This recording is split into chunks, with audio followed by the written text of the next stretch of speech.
Hello everyone, हामी चाहिँ एसई प्रिपरेसन क्लास स्टार्ट गरिरहेका छौँ र एसई प्रिपरेसन क्लासमा आज हाम्रो फर्स्ट लेक्चर छ अप्सनल म्याथको युनिट 1 अल्जेब्राको फङ्सन्स सम्बन्धी। यहाँनिर हामी एसईमा सोध्न सक्ने खालको मोस्ट इम्पोर्टेन्ट क्वेसन्सहरू चाहिँ प्र्याक्टिस गर्छौँ है। ल तपाईँहरूले पनि आफ्नो कपीहरू निकाल्नु होला र म पनि यहाँ तपाईँहरूलाई एसईमा सोधेको इम्पोर्टेन्ट क्वेसन्सहरू गराउँछु। अब अल्जेब्रा भन्ने जुन पोर्सन छ हाम्रो, अल्जेब्रा भन्ने पोर्सनबाट तपाईँहरूलाई लगभग एसईमा 21 मार्क्सको क्वेसन सोध्छ। ठिक छ, यो युनिट अल्जेब्राबाट जहाँ चाहिँ function, polynomial, sequence and series, linear programming, quadratic equation and graph हो त्यस्तो कुराहरू हुन्छ। त्यहाँबाट लगभग तपाईँलाई 21 मार्क्सको चाहिँ क्वेसन्सहरू आउँछ। अब त्यो 21 मार्क्समा यो फङ्सन्स भन्ने च्याप्टरबाट लगभग तपाईँहरूलाई सोध्यो भने 7 अथवा 8 मार्क्सको क्वेसन आउँछ। त्यसैले यो च्याप्टर इम्पोर्टेन्ट छ, सजिलो पनि च्याप्टर छ है त। लगभग यसले क्यारी गर्ने भनेको कति रहेछ, 8 और 7 मार्क्स क्यारी गर्छ है त।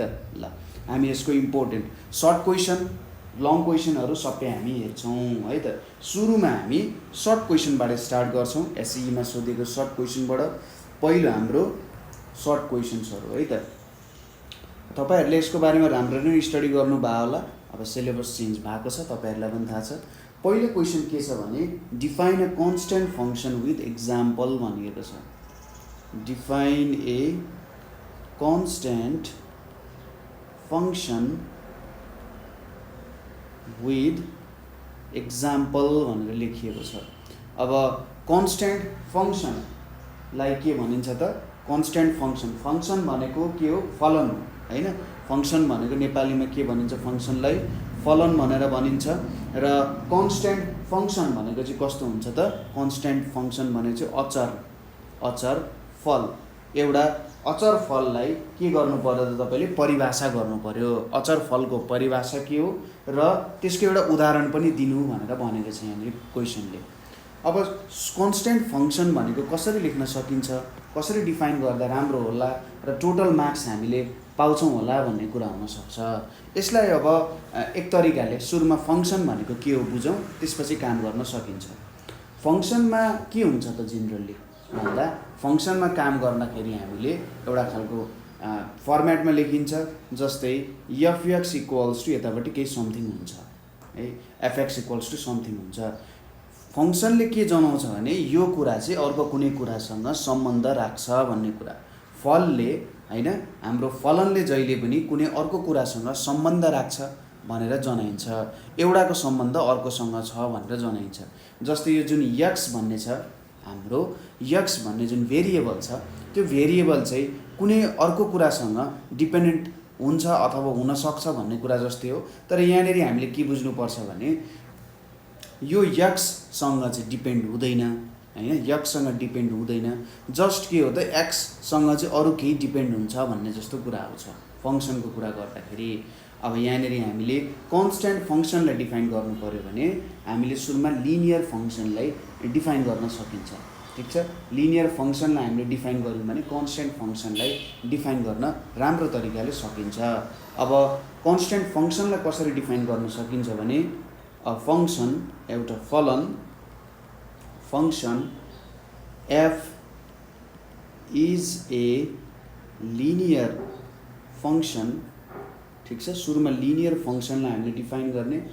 If it can be written as, if it can be written as के त, f x equals to mx plus c को रूपमा लेख्न सकिन्छ।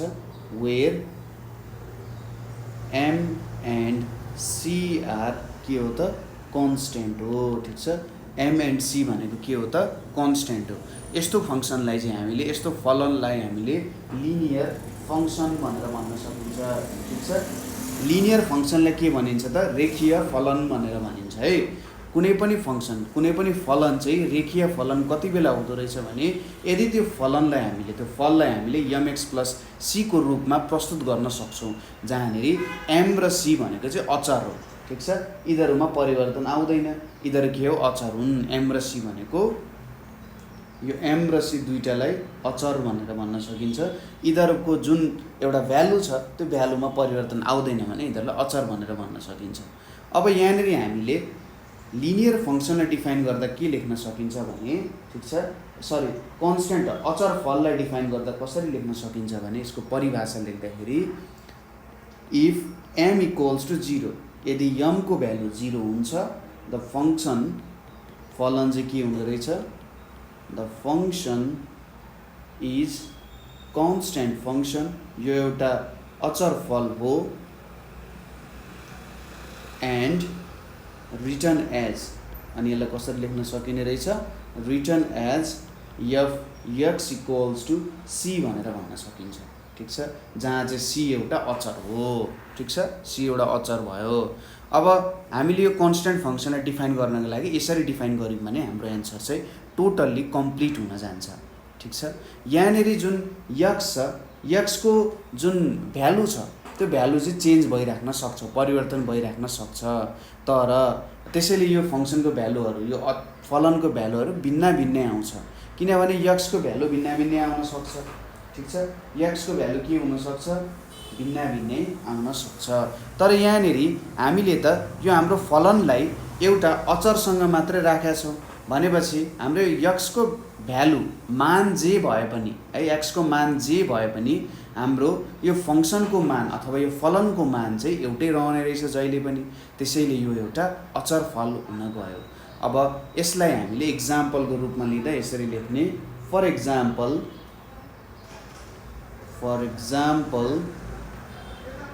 f x इक्वल्स टु 3 भनेर लेख्ने यो एउटा अचर फल हो this is a constant function यो एउटा अचर फल हो कन्स्टेन्ट फङ्सन बिकज किनभने whatever be the value of x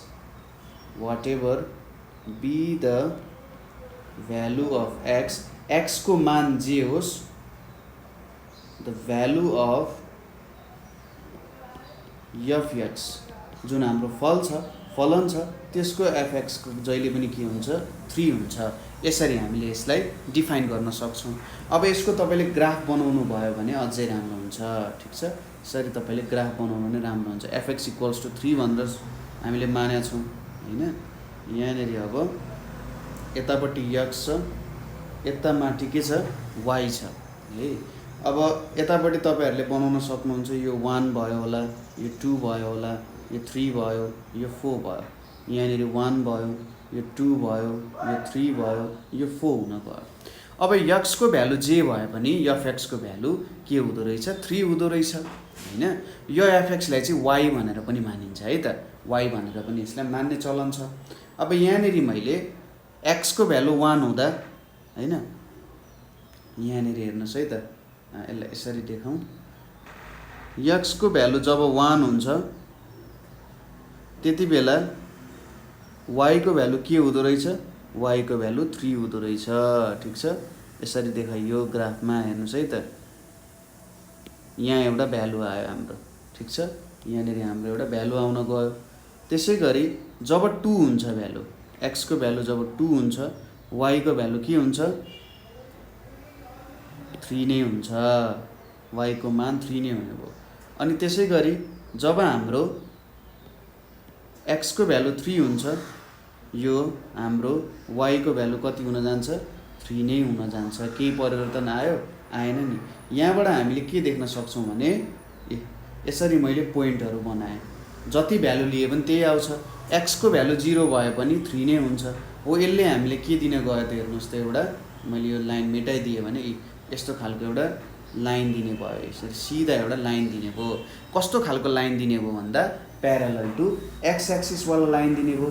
ठिक छ कस्तो खालको लाइन दिँदो रहेछ रेखा दिँदो रहेछ यसले x एक्सिससँग प्यारलल हुने रेखा दिँदो रहेछ।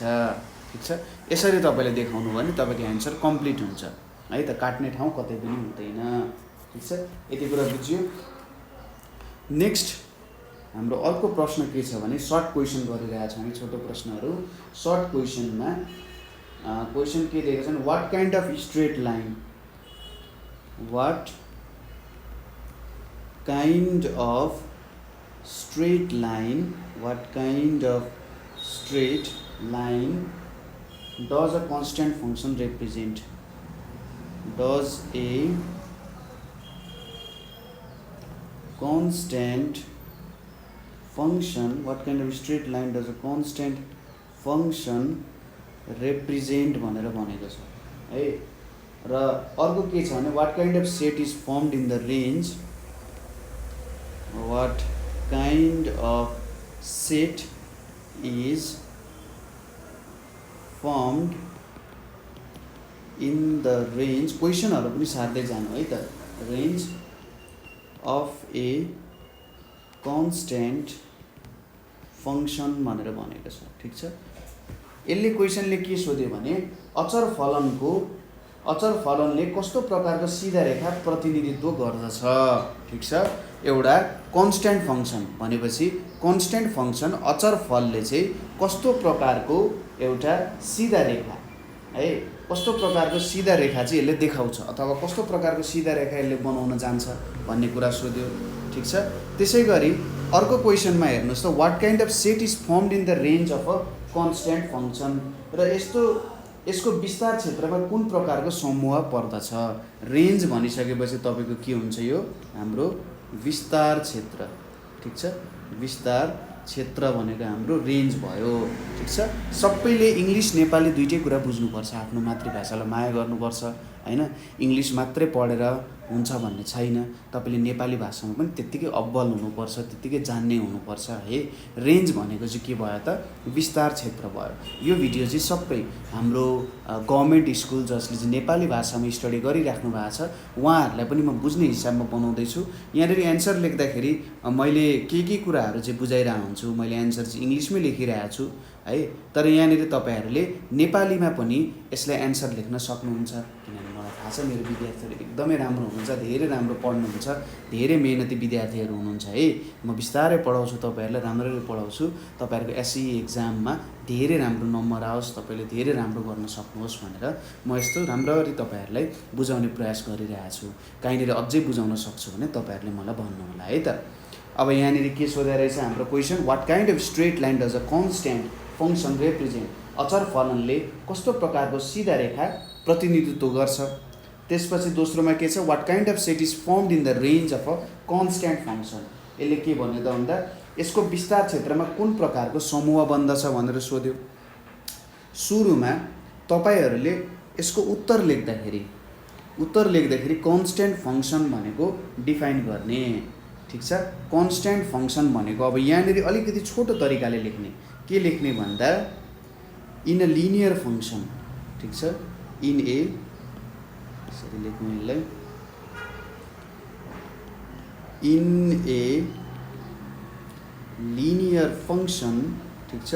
कुनै पनि एउटा लिनियर फंक्शन छ, हामीसँग एउटा लिनियर फंक्शन छ भने है, रेखीय फलन छ भने, ठीक छ, रेखीय फलन छ भने in a linear function if हाम्रो एउटा अचरको भ्यालु 0 भयो देन इट रिप्रेजेन्ट्स, यसले के दर्शाउने रहेछ, एफ एक्स हाम्रो फलको भ्यालु चाहिँ एउटा अचरको भ्यालु हुन्छ, which is a constant function, which is A constant function, एउटा अचर फल दिने रहेछ।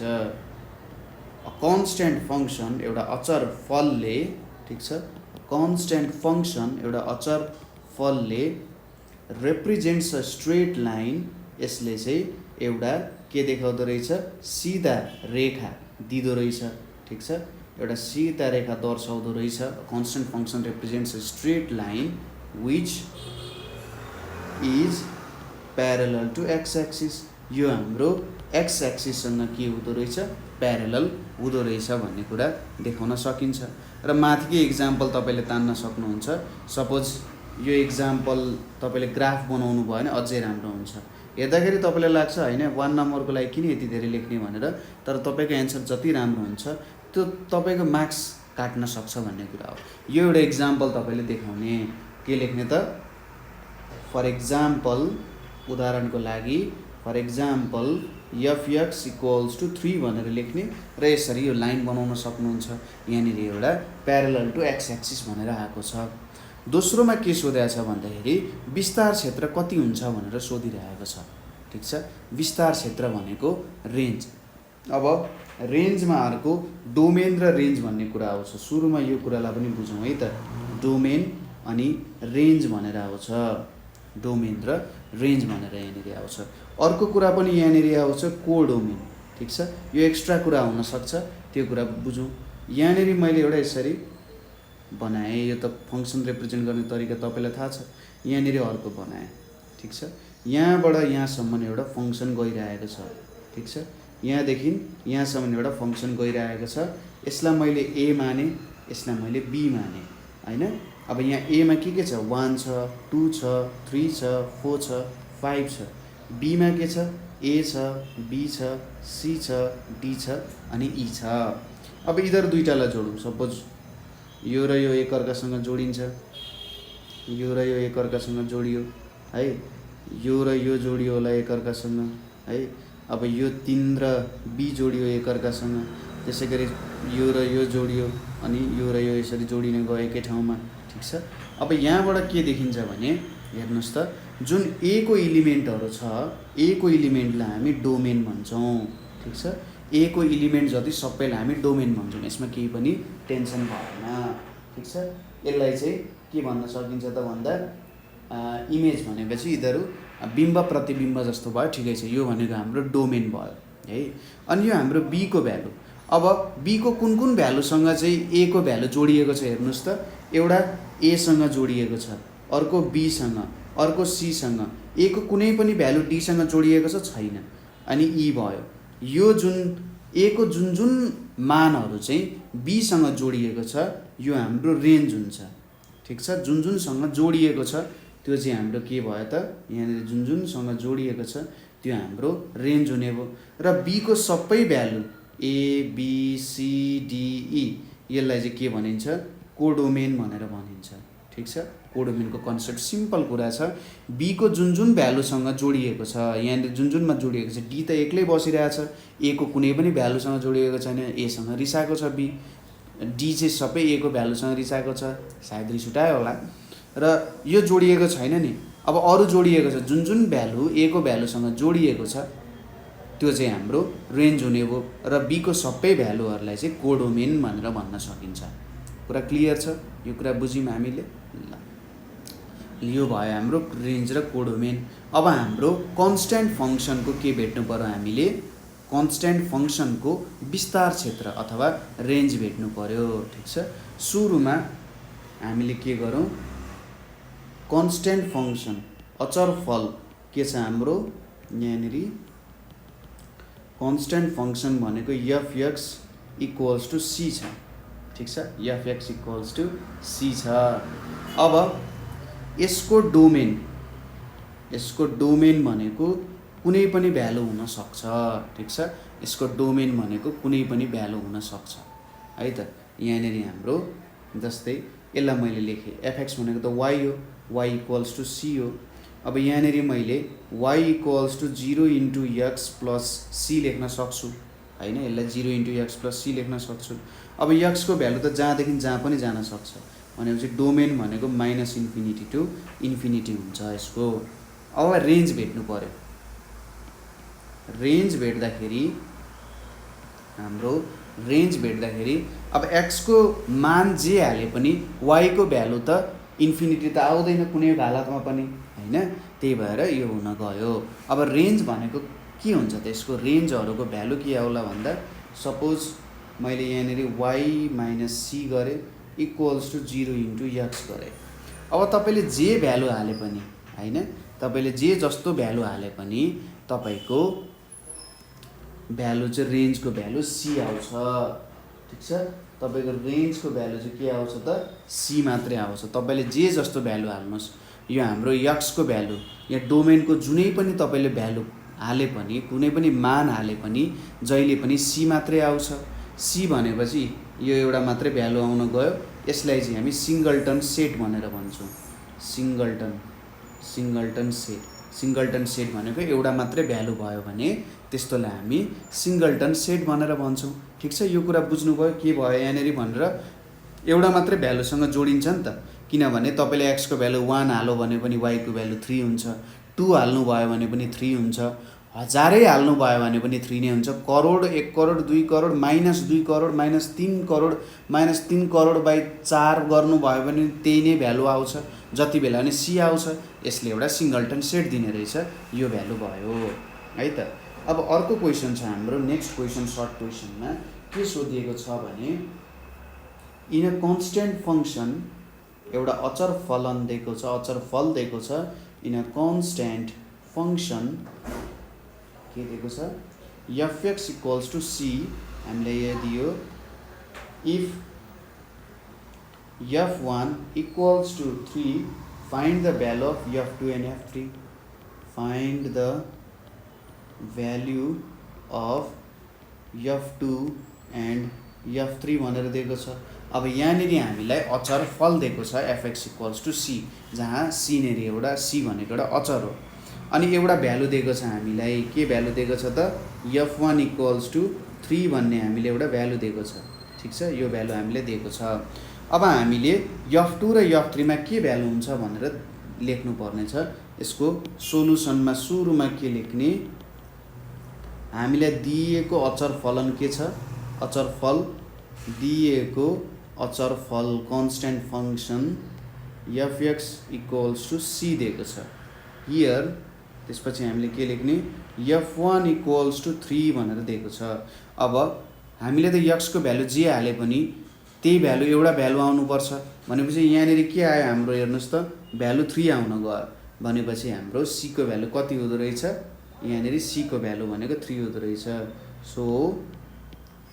So the value of constant, हाम्रो अचरको भ्यालु c को भ्यालु कति हुँदो रहेछ, 3 हुँदो रहेछ। देयरफोर fx इक्वल्स टु 3 लेख्न सकिन्छ। Finally f1 equals to f2 equals to 3 हुने भयो एन्ड f3 इक्वल्स टु पनि के हुने भयो त, 3 नै हुने भयो। यसरी हामीले यो एन्सर लेख्न सक्छौँ। एकदमै सिम्पल क्वेसन थियो, त्यस्तो केही अप्ठ्यारो छैन। ठिक छ, तपाईँले अझै तपाईँसँग टाइम छ भने यसमा तपाईँले के लेख्न सक्नुहुन्छ त, यसको डेफिनेसन लेख्न सक्नुहुन्छ है। कन्स्टेन्ट फङ्सनको अचर फलको तपाईँले परिभाषा लेख्नुभयो, डेफिनेसन लेख्नुभयो भने अझै राम्रो हुन्छ है, मार्क्स काट्ने ठाउँ हुँदैन। नेक्स्ट क्वेसन के छ भने write the definition of an identity function, write the definition of an identity function with example भनेको छ। हामीले चाहिँ एउटा आइडेन्टिटी फङ्सन छ, त्यसको डेफिनेसन लेख्नु पर्यो विथ एक्जाम्पल भनेर भनेको छ। आइडेन्टिटी फङ्सन भनेको कस्तो हो त, आइडेन्टिटी फङ्सनलाई एकात्मक फल भनेर भनिन्छ है त। हामीले के गर्नु पर्यो, एउटा एकात्मक फलको परिभाषा लेख्नु पर्यो र त्यसको एउटा उदाहरण लेख्नु पर्यो भनेको हो है त। एकात्मक फलको परिभाषा र त्यसको उदाहरण हामीले प्रस्तुत गर्नुपर्ने छ। अब यसको डेफिनेसन लेखौँ, सुरुमा परिभाषा लेखौँ। एकात्मक फलको परिभाषा के हुँदो रहेछ, एकात्मक फललाई हामीले के भन्न सकिन्छ भन्दा सुरुमा यसको लागि हामीले लिनियर फङ्सनलाई भन्नुपर्ने हुन्छ। ठिक छ, सुरुमा लिनियर फङ्सनको बारेमै लेख्ने। अ फङ्सन इज लिनियर, एउटा फलन चाहिँ के हुन्छ, लिनियर हुन्छ, एउटा फलन चाहिँ रेखीय फलन हुन्छ। A function is linear function if it can be return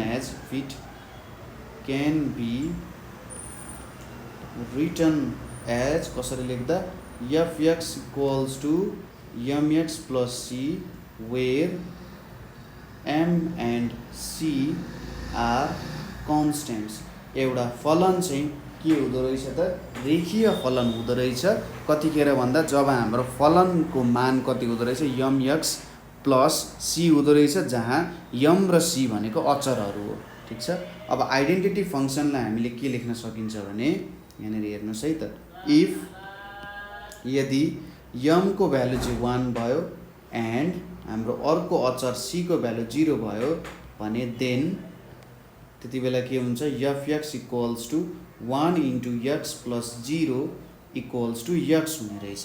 ठिक छ, that is f x equals to x हुँदो रहेछ।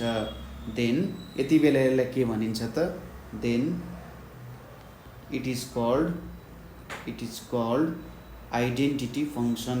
यति बेला यसलाई हामीले के भन्दो रहेछौँ त, एकात्मक फलन भनेर भन्दो रहेछौँ। यति बेला यसलाई हामीले आइडेन्टिटी फङ्सन भनेर भन्न सक्छौँ। ठिक छ, यो कुरा बुझ्नुभयो। हामीले यहाँनिर के भन्यौँ भनेर, जुन बेला हाम्रो जुन एक्स को मान छ है, जुन बेला हाम्रो एक्स को मान हामी हेरिरहेछौँ, त्यो एक्स को मानमा जुन अचरहरू छन् है, एक्स को मानमा जुन अचरहरू छन्, त्यो अचरहरू चाहिँ के भयो त, एउटा अचर यम को भ्यालु 1 भयो र अर्को अचरको भ्यालु कति हुन गयो त, अर्को अचरको भ्यालु 0 हुन गयो, सी को भ्यालु 0 हुन गयो भने देन त्यति बेला f x equals to x हुँदो रहेछ। त्यसलाई आइडेन्टिटी फङ्सन भनेर भनिन्छ। जस्तै यसको इक्जाम्पलको रूपमा हामीले के भन्न सक्छौँ, इक्जाम्पल भनेको f x equals to x भन्ने छ है, हामीसँग फङ्सन, एउटा फङ्सन छ। अब यसको ग्राफ बनाएर हेर्ने, ग्राफ बनाउँदाखेरि पोइन्ट्सहरू दिने, यसरी सुरुमा एउटा बक्सा बनाउने, यहाँनिर बक्सा बनाउने, त्यसपछि यो बक्सामा तपाईँहरूले पोइन्ट्सहरू दिन सक्नुहुन्छ है। पोइन्ट्सहरू यसरी बक्सामा लेख्दाखेरि सजिलो हुन्छ है त। यहाँनिर अर्को लेखियो, त्यसै गरी यहाँनिर अर्को आउन गयो, यहाँनिर अर्को आउन गयो, यहाँनिर अर्को आयो। ठिक छ, अब यहाँनिर पोइन्ट्सहरू, यतापट्टि एक्स छ, यतापट्टि एफ एक्स छ। एक्स को भ्यालु मैले कति सपोज गरेँ 0, यहाँनिर f x equals to x छ भने चाहिँ एक्स को भ्यालु 0 हुँदा एफ एक्स को भ्यालु पनि 0, 1 हुँदा यसको भ्यालु पनि 1 हुन्छ, मान 1 हुन्छ, -1 हुँदा यसको भ्यालु पनि -1 हुन्छ, 2 हुँदा यसको भ्यालु पनि 2 हुन्छ, -2 हुँदा यसको भ्यालु पनि -2 हुन्छ। अब यसलाई हामी ग्राफ बनाउँ है त, कस्तो खालको ग्राफ बन्दो रहेछ। सिम्पल ग्राफ हुन्छ।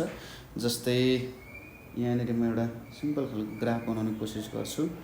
धेरै भ्यालुजहरू हामीसँग छैन, त्यही भएर धेरै प्रब्लम पनि हुँदैन। ल, यसरी आयो, यतापट्टि हाम्रो एक्स छ, यतापट्टि हाम्रो वाई छ, यतापट्टि हाम्रो नेगेटिभ एक्सहरू छ, यतापट्टि हाम्रो नेगेटिभ वाईहरू छ। अब भ्यालुहरू हेर्नुहोस् है त, सुरुमा के छ, 0 हुँदा 0, 0 हुँदा 0, 1 हुँदा यहाँनिर 1 भयो, यहाँनिर 2 भयो, यहाँनिर 3 भयो, यहाँनिर 4 भयो, यहाँनिर -1 भयो, -2 भयो, -3 भयो, यहाँनिर 1, यहाँनिर 2, यहाँनिर -1 भयो। ल, थोरै बढाउनु पर्ने जस्तो छ है, एक स्टेप चाहिँ बढाइदिउँ, यसलाई यहाँसम्म पुऱ्याइदिउँ। ल, यहाँनिरसम्म आयो हाम्रो, यहाँनिर वाई ड्यास, यहाँनिर -2 सम्म भयो। अब हेर्नुहोस् है त, यहाँनिर के भ्यालु आउने भयो त, 0 हुँदा 0, 1 हुँदा 1, 1 हुँदा 1 भनेपछि यहाँनिर आउन गयो, -1 हुँदा -1 यहाँनिर आउन गयो, 2 हुँदा 2 भनेपछि यहाँनिर आउन गयो, -2 हुँदा 2, -2 भनेपछि यहाँनिर आउन गयो। अब यसले एउटा रेखाले जोडिदिउँ, यसरी मैले एउटा सिधा रेखा बनाएँ यिनीहरू बिच। हो, यो हाम्रो के हुन गयो त, एउटा आइडेन्टिटी फङ्सन हुन गयो, एकात्मक फलन हुन गयो। यसरी बनाउनु भयो भने तपाईँहरूले मजाले बुझाउन सक्नुहुन्छ। यसरी गर्नु फुलमा फुल मार्क्स पाउनुहुन्छ है त। ठिक छ, यो कुरा बुझ्यौँ हामीले। ल, अब हामी जाउँ नेक्स्ट क्वेसनतिर। यति कुराहरू गऱ्यौँ हामीले। नेक्स्ट क्वेसन तपाईँहरूलाई के दिएको छ त भन्दाखेरि, नेक्स्ट क्वेसन भनेको find the angle in degree, find the angle in degree. ठिक छ, find the angle in degree made by the line, made by the line which represents an identity function, which represents an identity function।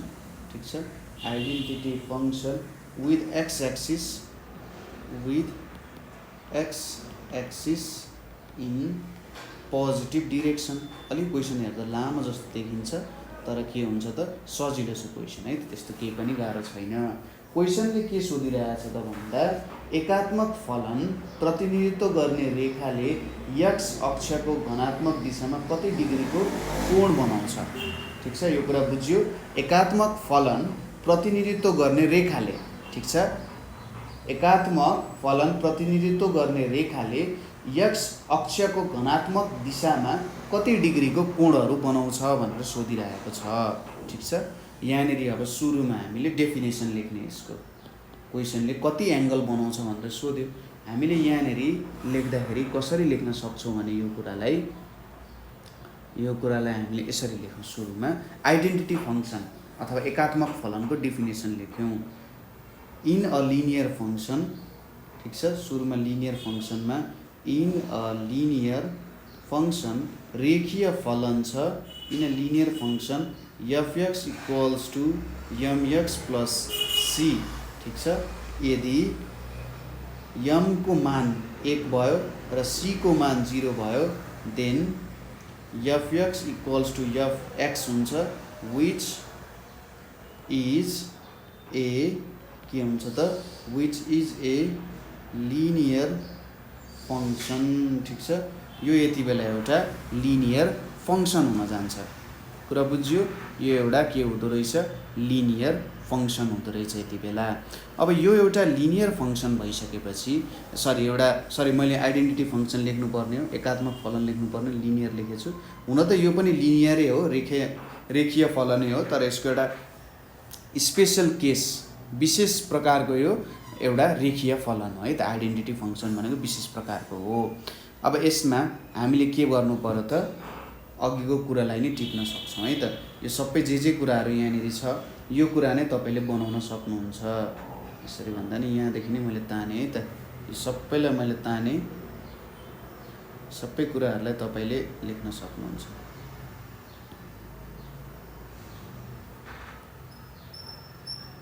यसलाई मैले यता तलतिर ताने, ल यहाँनिर हाम्रो आउन गयो, ल यो आउन गयो है। यसरी नै तपाईँले यसमा लेख्न सक्नुहुन्छ। माथि जे तरिकाले लेख्नुभयो यसमा लेख्ने। अब कति डिग्रीको कोण बनाउँदो रहेछ त एक्स एक्सिससँग, ठिक छ, कति डिग्रीको कोण बनाउँदो रहेछ भन्ने कुरा भेट्नु पर्यो।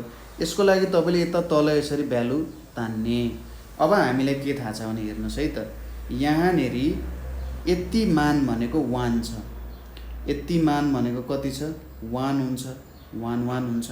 अब मैले यसलाई थीटा माने, सरी यसलाई मैले कति मान्छु त, थीटा माने, थीटा माने। यो त 90 डिग्री छ, 90 डिग्रीको कोण बनाइरहेछ। अब हेर्नुहोस् है त, tan थीटा इक्वल्स टु के हुन्छ, tan थीटा भनेको y को भ्यालु डिभाइडेड बाई x को भ्यालु हुन्छ। tan थीटा इक्वल्स टु 1/1 भनेको 1 हुन्छ र tan थीटा कति बेला 1 हुन्छ, थीटाको भ्यालु 45 डिग्री बनाउँदा, 45 डिग्रीको कोण बनाउँदाखेरि यस्तो भ्यालु आउँदो रहेछ। ठिक छ, भनेपछि लास्टमा हामीले के लेख्नु पर्यो भन्दाखेरि यहाँनिर the angle in degree, the यसरी लेखौँ, यहाँनिर हाम्रो the angle in degree, angle in degree made by identity function, ठिक छ, पुरै लेख्नुपर्छ है, made by identity function with x-axis in positive x direction, ठिक छ, in positive x direction is 45 degree भनेर लेख्ने। जहिले पनि के बुझ्नु भने एङ्गल भनेको यो x एक्सिस अनुसार नापिन्छ। यहाँनिर जुन हाम्रो x छ यो y भयो हैन, र एङ्गल नाप्दाखेरि जहिले पनि घडीको सुई यसरी घुमिरहेको हुन्छ, हामीलाई थाहा छ हैन, यसरी गइरहेको हुन्छ। तर हामीले पोजिटिभ एङ्गल नाप्नु पर्यो, ठिक छ, पोजिटिभ मान लिनु पर्यो भने उल्टो नाप्नु पर्ने हुन्छ। घडीको दिशाको उल्टोतिर नाप्यौँ भने त्यसले पोजिटिभ दिन्छ। यदि घडीकै दिशामा हामीले के त कोणलाई नाप्न गयौँ भने त्यसले हामीले के दिन्छ, नेगेटिभ मान दिने गर्छ। ठिक छ, नेगेटिभ भ्यालु दिन्छ यसले। यो कुरा बुझ्यौँ हामीले के हुँदो रहेछ, यति कुरा बुझ्यौँ। अब अर्को प्रश्न हेरौँ हामी, के रहेछ त प्रश्नमा भने, क्वेसन के छ भने what will be the image of three what will be the image of 3 and pre-image of 7 and pre-image of 7 in identity function भनेर भनेको छ। ठीक छ, एउटा आइडेन्टिटी फंक्सनमा के हुन्छ, एकात्मक फलनमा 3 को प्रतिबिम्ब के हुन्छ। ठीक छ, इमेज भनेपछि प्रतिबिम्ब र प्री इमेज भनेपछि पूर्व प्रतिबिम्ब। ठीक छ, यो भनेको पूर्व प्रतिबिम्ब भयो है त, यो पूर्व प्रतिबिम्ब भयो। इमेज भनेपछि के हुने भयो, प्रतिबिम्ब हुने भयो है त, प्रतिबिम्ब र पूर्व प्रतिबिम्ब हुने भयो। ठीक छ, 3 को प्रतिबिम्ब कति हुँदो रहेछ र 7 को पूर्व प्रतिबिम्ब कति हुन्छ एउटा एकात्मक फलनमा, इमेज अफ 3 र pre image of 7 in identity function. ठीक छ, र यसमा पनि त्यही तरिकाले लेख्ने।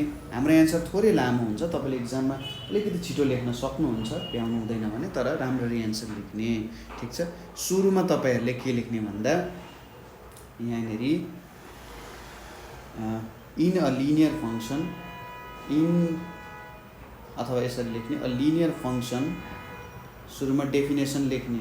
ठीक छ, डेफिनेसनमा माथिबाट तान्दिन्छु, यो डेफिनेसनलाई लेख्ने है त।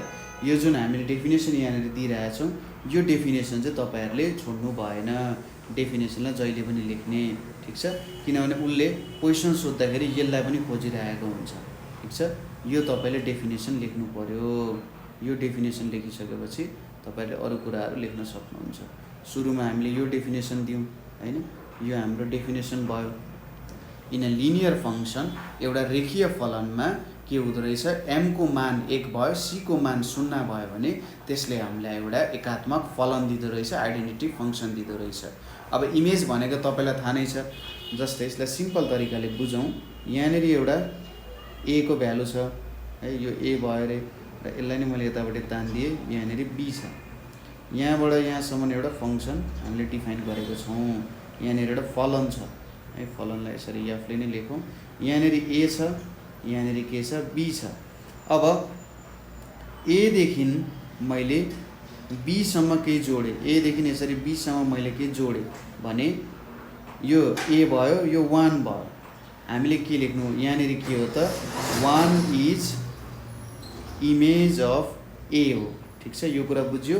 1 को a को प्रतिबिम्ब के हो त, a को प्रतिबिम्ब भनेको 1 हो। ठीक छ, a को प्रतिबिम्ब भनेको 1 हो। ठीक छ, हामी जुन दिशामा गएर हेरिरहेछौं, पहिलोबाट दोस्रोमा गइरहेछौं, हाम्रो फलन त a देखि b सम्म परिभाषित छ। a देखि b सम्म हाम्रो फलन परिभाषित छ भने a भनेको यो 1 भनेको चाहिँ a को के हुन्छ, इमेज हुन्छ। र अर्को लेख्दाखेरि a is pre image of 1।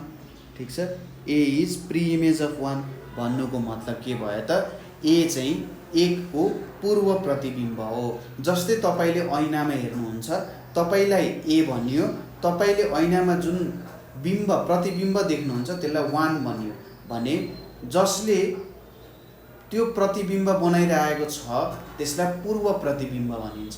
तपाईको प्रतिबिम्ब ऐनामा देखिने हो नि त, त्यसैले तपाई पूर्व प्रतिबिम्ब हुनुभयो, ऐनामा देखिएको प्रतिबिम्ब हुनुभयो। ठीक छ, यति कुरा बुझ्यो। ल अब यहाँनेर हेर्नुस् है त, हाम्रो fx = x छ।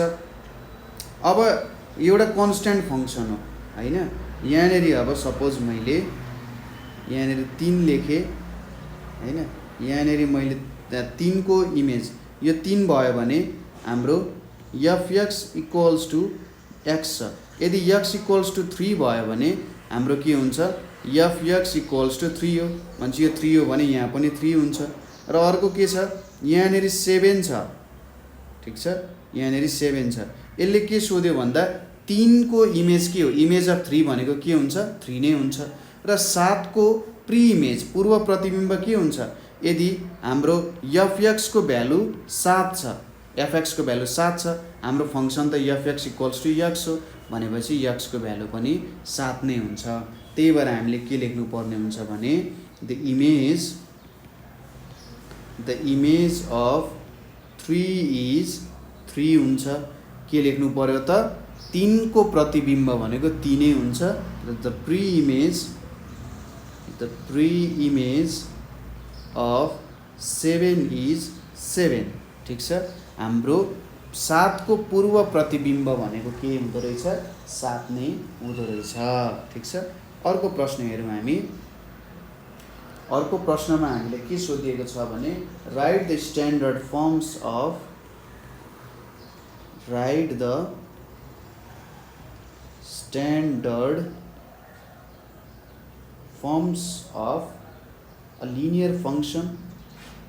a linear function and quadratic function। ठीक छ, स्ट्यान्डर्ड फर्म्स अफ लिनियर र क्वाड्रेटिक फंक्शन, रेखीय फलन र वर्ग फलनको प्रमाणिक रूप। ठीक छ, स्ट्यान्डर्ड फर्म्स भनिसकेपछि के भयो त प्रमाणिक रूप भयो। ठीक छ, अब लिनियर फंक्शन भनेको रेखीय फलन भयो र क्वाड्रेटिक फंक्शन भनेपछि वर्ग फलन हुन्छ। ठीक छ, वर्ग फलन हुने भयो। यो दुईटा कुराहरू बुझ्यो। Standard firms of linear function र क्वाड्रेटिक फंक्शनहरू हामीले लेख्नु पर्ने भयो यहाँनेरि। ठीक छ, अब यहाँनेरि हामीले यसलाई परिभाषित गर्नु पर्यो। यसको परिभाषामा हामीले के लेख्न सक्छौँ भने यसरी लेख्ने द स्ट्यान्डर्ड फर्म अफ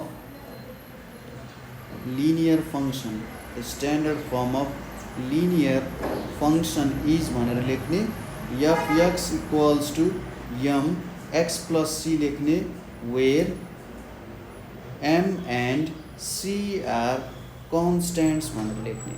के भन्नु पर्यो त रेखीय फलनको प्रमाणिक रूप भनेर लेख्ने र f(x) equals to mx plus c लेख्ने, जहाँ m र c भनेको चाहिँ अचरहरू हो भनेर लेख्ने।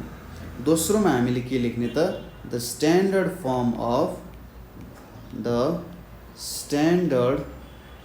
फर्म अफ क्वाड्रेटिक फंक्शन, वर्ग फलनको प्रमाणिक रूप भनेर लेख्ने र f(x) equals to ax square plus bx plus c भनेर लेख्ने where a, b and c are constants भनेर लेख्न सकिन्छ।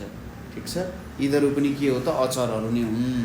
ठीक छ, यो चाहिँ हाम्रो रेखीय फलन र वर्ग फलनको प्रमाणिक रूप हुन गयो। यसलाई तपाईले एन्सरमा लेख्न सक्नुहुन्छ। अर्को प्रश्न छ हाम्रो के छ त भने what do you mean by composite function, संयुक्त फलन भनेको के हो।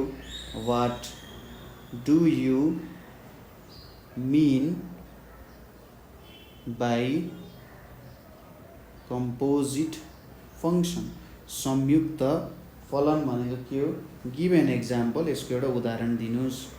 गिभ एन एक्जाम्पल, यसको एउटा उदाहरण दिनुस् भनेको छ। अब हाम्रो संयुक्त फलनलाई के गर्नु पर्यो त हामीले उदाहरण सहित परिभाषित गर्नु पर्यो। ठीक छ, संयुक्त फलनलाई उदाहरण सहित हामीले के गर्नुपर्ने हुन्छ यहाँनेरि लेख्नुपर्ने हुन्छ। ठीक छ, अब संयुक्त फलनलाई कसरी हामीले परिभाषित गर्न सकिन्छ होला त। संयुक्त फंक्शन अथवा संयुक्त फलनलाई कसरी परिभाषित गर्दा राम्रो हुन्छ होला भन्ने कुराहरू तपाईहरुले हेर्नु नै भएको छ। संयुक्त फलनको बारेमा पक्कै पनि बुझ्नु नै भएको छ। ठीक छ, संयुक्त फलन भनेको के हो त्यो कुरा तपाईहरुलाई पक्कै पनि अवगत नै छ है। अब यसलाई हामीले परिभाषा लेखौँ। यसको के लेख्न सकिन्छ भन्दा सुरुमा late f and g be two real valued functions। ठीक छ, f and g भनेको दुईटा रियल भ्यालुड फंक्शन्सहरु। द composition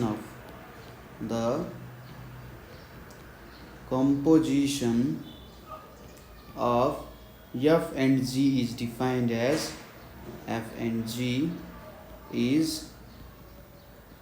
डिफाइन्ड एज, यसलाई कसरी परिभाषा गर्न सक्यो त हाम्रो संयुक्तलाई यहाँनिर हामीले लेख्दाखेरि पहिलो कुरा के लेख्नु पर्यो भने यसो गर्ने यहाँनिर एफ अनि यस्तो खालको गोलो जी लेख्ने अनि यसरी एक्स लेख्ने इक्वल्स टु हामीले के लेख्न सक्छौँ यहाँनिर एफ जी एक्स भनेर लेख्ने जहाँ where x is domain of g. ठिक छ, एक्स को ठिक छ डोमेन अफ जी भयो। जी भन्ने फलनको के भयो त प्रभाव क्षेत्र। ठिक छ, जी भनेको जी को प्रभाव क्षेत्र भनेको एक्स रहेछ and g x is domain of x, domain of f. ठिक छ, जीएक्स जी को प्रभाव क्षेत्र एक्स भयो भने एफ को प्रभाव क्षेत्र जीएक्स हुने रहेछ। ठिक छ, के बुझियो त जी को प्रभाव क्षेत्र एक्स हो भने एफ को प्रभाव क्षेत्र जीएक्स रहेछ भन्ने कुरा भयो।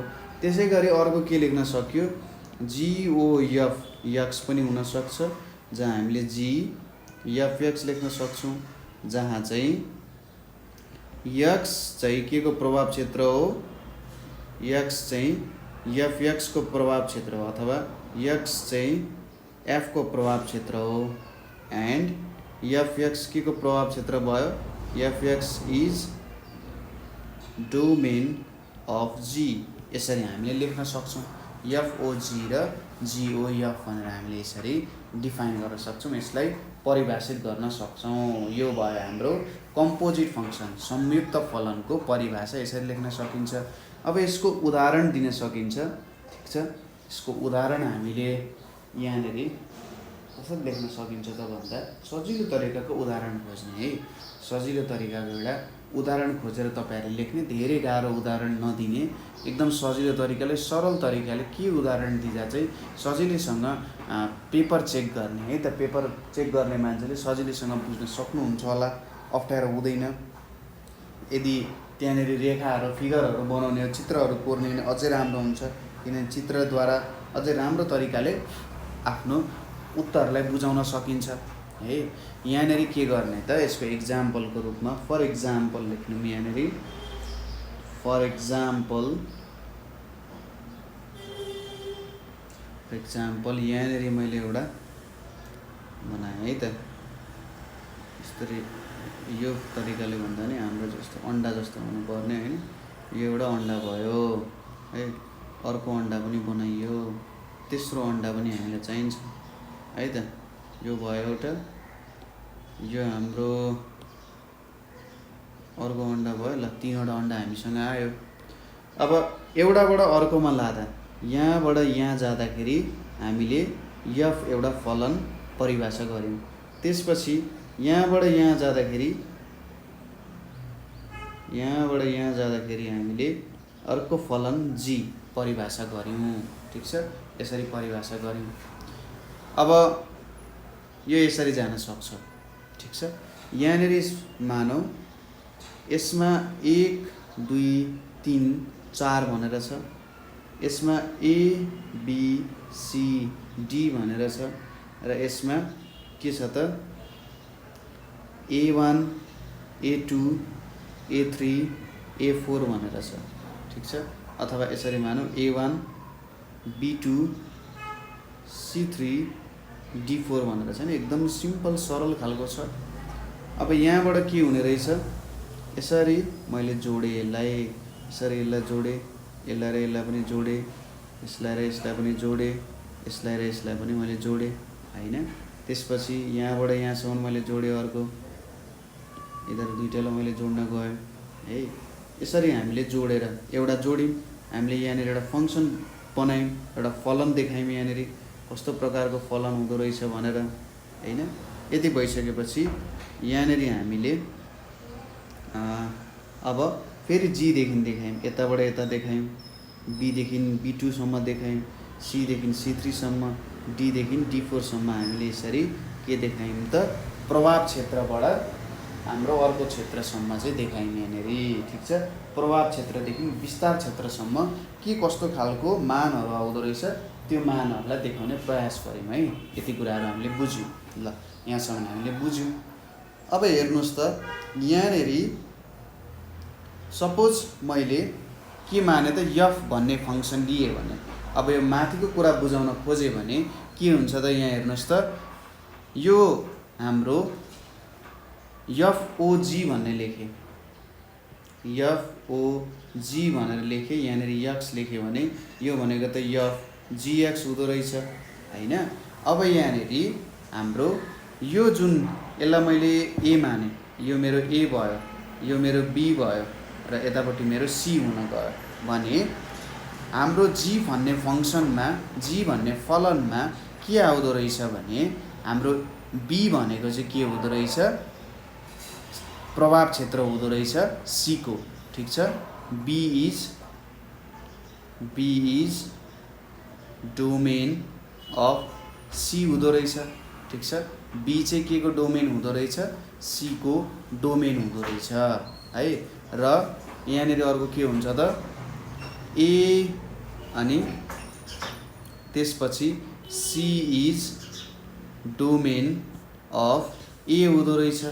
बी को प्रभाव क्षेत्र सी को प्रभाव क्षेत्र बी भयो भने ए को प्रभाव क्षेत्र सी भयो र यसलाई यहाँदेखि यहाँसम्म लान सकिन्छ। यसरी यसरी तपाईँहरूले देखाउन सक्नुहुन्छ। सिधा देखाउने भन्दा नि यसो अलिकति बाङ्गो देखाउन खोजेँ मैले, सिधै देखिरहेछ है। यसरी बाङ्गो देखाइदिउँ नि त, ल अलिकति घटाइदिउँ। ल यसरी यहाँबाट यदि म यस्तो खालको तरिकाले गएँ, यता गएँ भने यो भनेको एफओजी हुन जान्छ, एफओजी यक्स हुन जान्छ। ठीक छ, यसरी मैले बनाएँ भने। अथवा तपाईँले अब जिओएफ यक्स बनाउन चाहनुहुन्छ भने ठ्याक्कै के गर्नु पर्यो, यसलाई उल्टो बनाउनु पर्यो। यसरी तपाईँले देखाउन सक्नुहुन्छ। अनि यहाँसम्म तपाईँहरूले लेखिदिनुहोस् होला। अनि तपाईँहरूले ए को भ्यालु लेखिदिनु होला। एमा भएको मानहरू 1 2 3 4 छ, बी को एबिसिडी छ, सी को A1 B2 C3 D4 छ भनेर लेखिदिने। यति लेखिसकेपछि तपाईँको डिफिनेसन क्लियर हुन जान्छ है।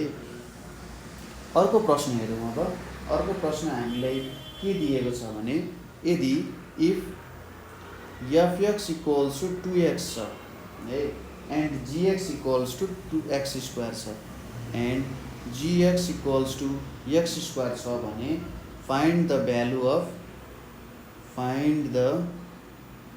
भ्यालु अफ के गर्ने त f g x भनेर भनेको छ।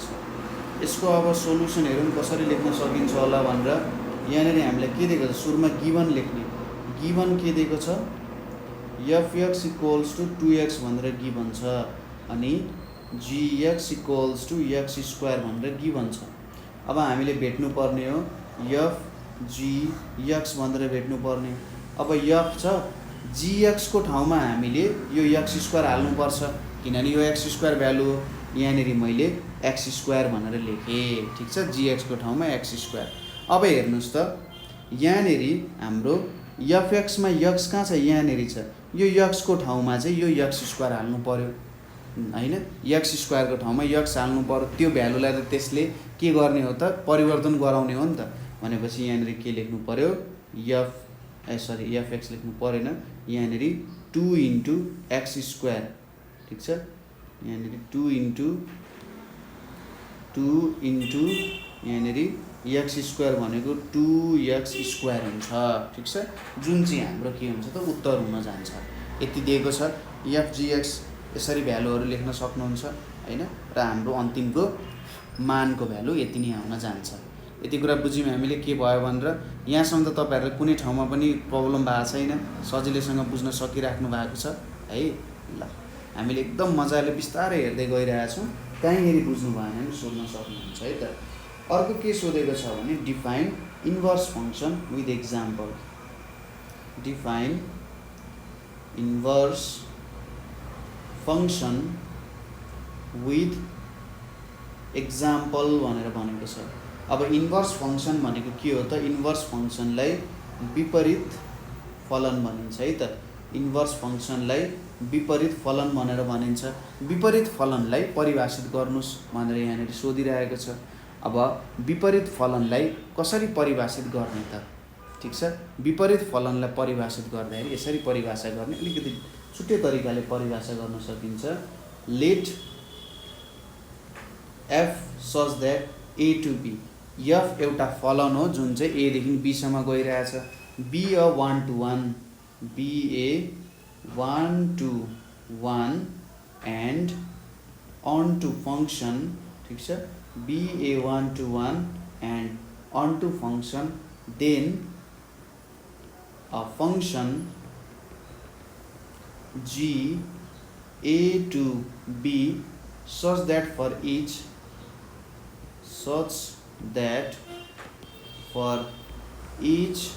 x belongs to b, gx belongs to a is called inverse of के भन्न सकिन्छ, f भन्न सकिन्छ। It is denoted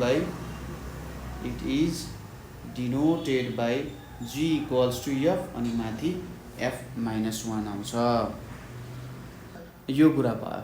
यहाँनिर हामीले के छ भन्दा सपोज हामीले एउटा फलन यहाँनिर परिभाषित गरौँ जुन a देखि b सम्म गइरहेको छ। a को एउटा समान सदस्य b सँग जोडिन गएको छ र यदि हाम्रो जुन फलन f छ यो एक फलन हो। एक भनेपछि के भयो त, एक फलन भनेको के हो, 1 to 1 फङ्सन हो। 1 to 1 फङ्सन भनेको एक फलन र अन टु फङ्सन भने चाहिँ सम्पूर्ण फलन। यदि हाम्रो जुन फलन f छ त्यो चाहिँ एक फलन हो र सम्पूर्ण फलन हो भने त्यति बेला हामीले एउटा नयाँ फलन g परिभाषित गर्न सक्छौँ जुन चाहिँ b देखि a सम्म गइरहेको छ। ठिक छ, एउटा नयाँ फलन परिभाषित गर्न सक्छौँ g जुन चाहिँ b देखि a सम्म गइरहेको छ, जहाँ चाहिँ यदि हामीले b को सदस्यहरूलाई x मान्ने हो भने gx ले चाहिँ a लाई मान्छ। यसरी तपाईहरुले विपरीत फलनलाई परिभाषित गर्न सक्नुहुन्छ। यसको लागि तपाईहरुले एउटा एक्जाम्पल उदाहरण के दिन सक्नुहुन्छ त, हेर्नुस् यहाँनिर एउटा मैले फलनको निर्माण गर्छु। यहाँनिर आयो, यो भयो है त। यसै गरी यो डल्लो हामीले अर्को पनि चाहिन्छ, यहाँनिर अर्को डल्लो यहाँनिर पनि चाहिन्छ।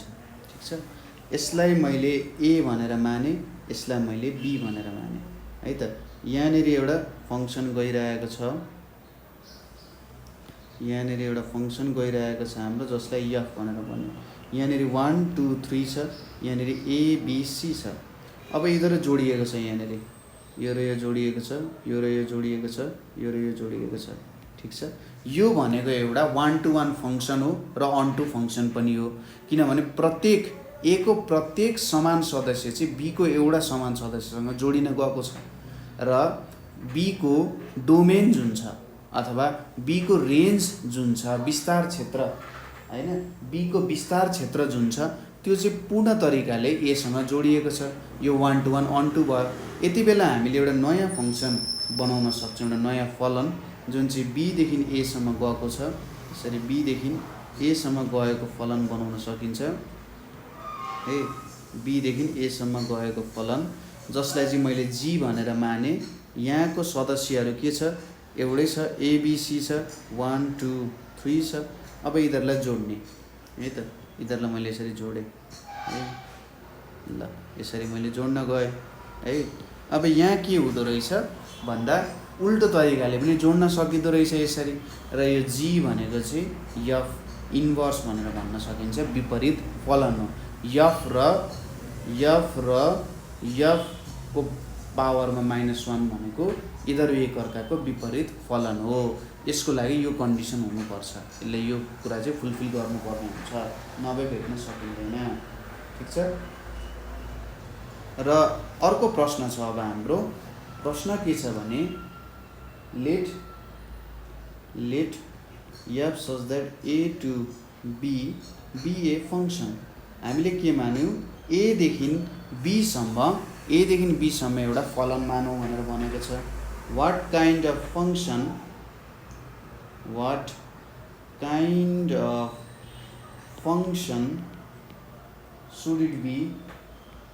should it be to define inverse function। ठिक छ। हाम्रो के छ त a देखि b सम्म एउटा फलन हामीले परिभाषा गर्यौं। अब यो चाहिँ विपरीत फलन हुनको लागि कस्तो प्रकारको फलन हुनुपर्छ भनेर कोही प्रश्नले हामीलाई सोधिरहेको छ। ठिक छ, यो विपरीत फलन हुनको लागि कस्तो प्रकारको फलन हुनुपर्छ, कसरी बनाउन सकिन्छ भनेर यसले सोधिरहेको छ।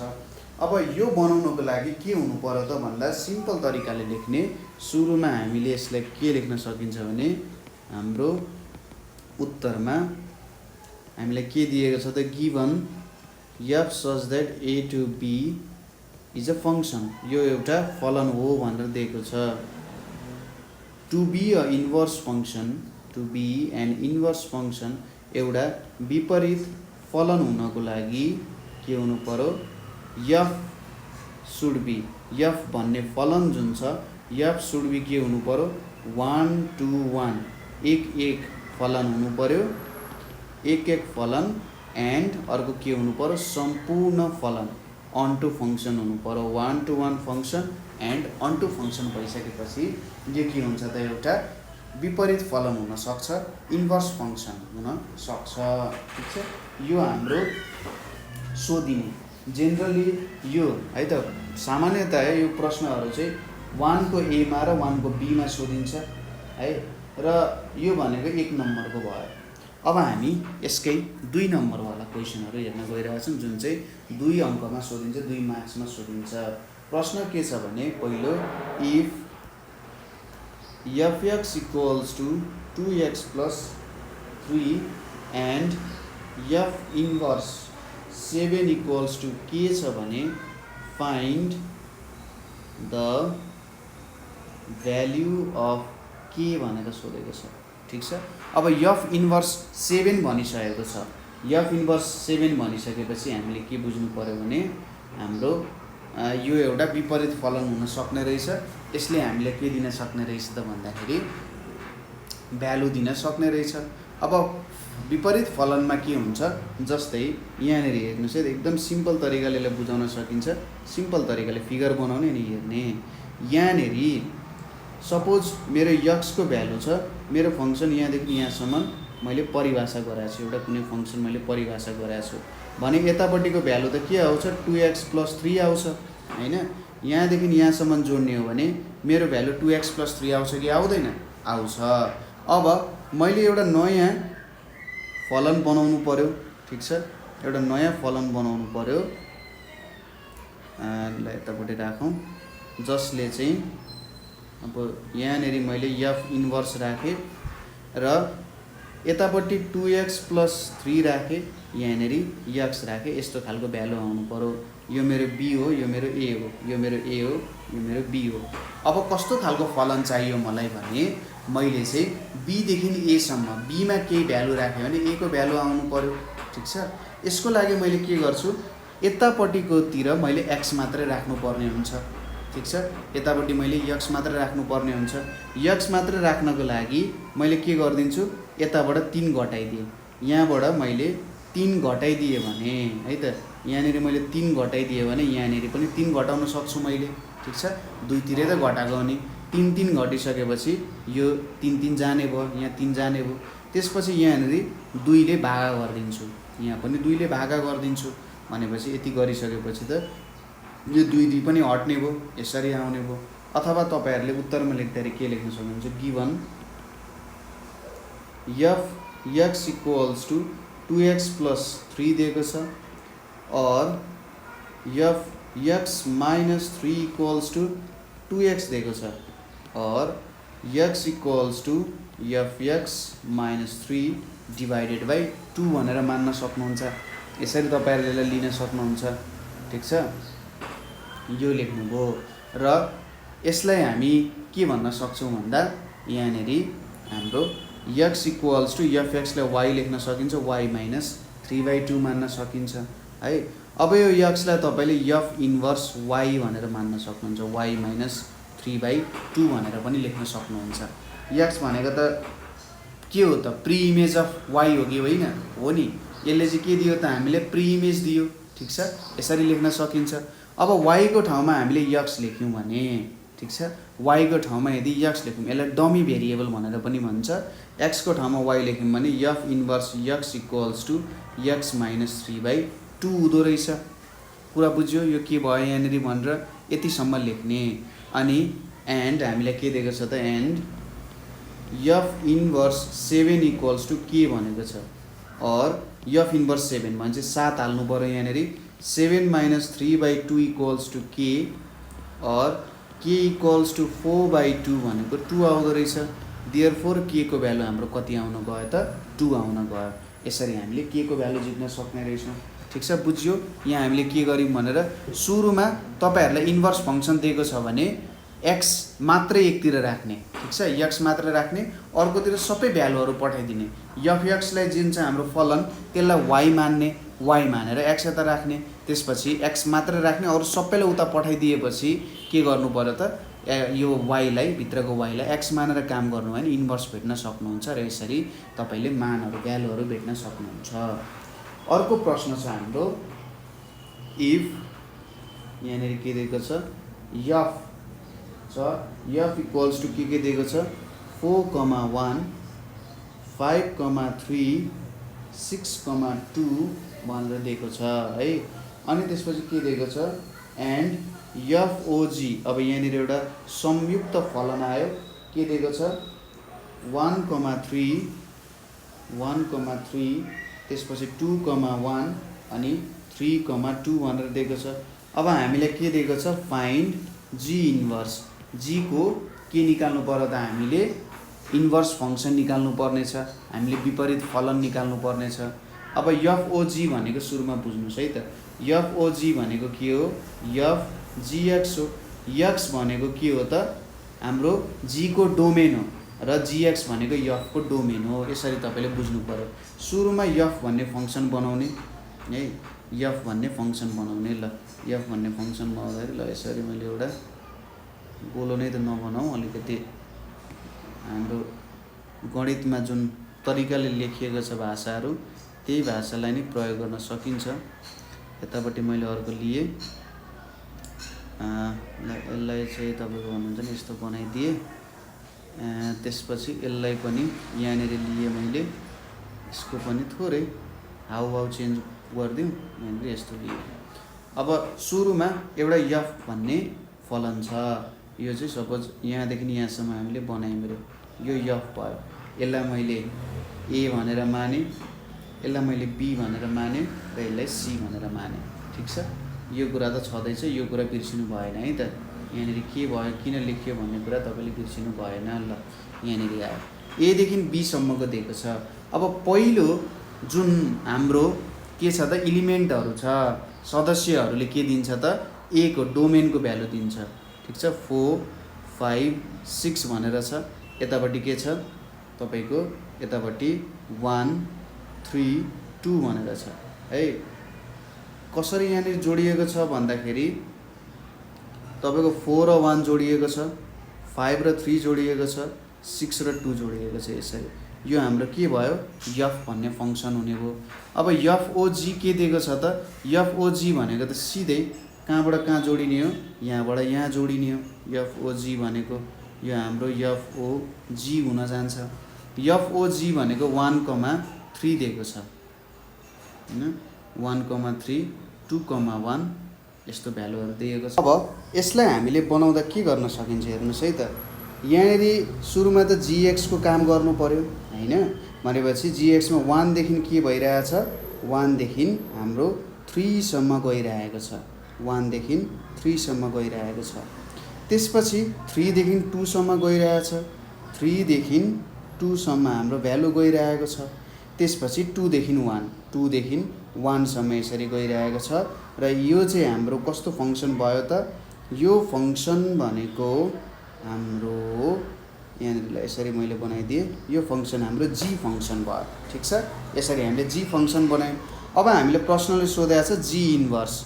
G इन्भर्स भनिसकेपछि ठ्याक्कै उल्टो लिने, 1 3 लिएको थियो भने यहाँनिर के लिनु पर्यो, 3 1 लिनु पर्यो।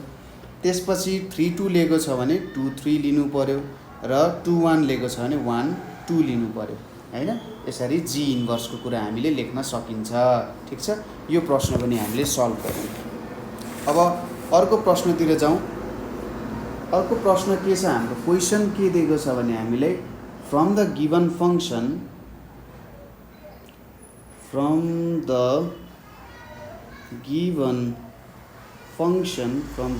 फङ्सन h इक्वल्स टू के दिएको छ यहाँ 5,1 6,2 7,3 अनि 2,-2 छ एन्ड g इक्वल्स टू 1,5 3,6 4,7 1,2 छ। so the function के त HOG by arrowhead diagram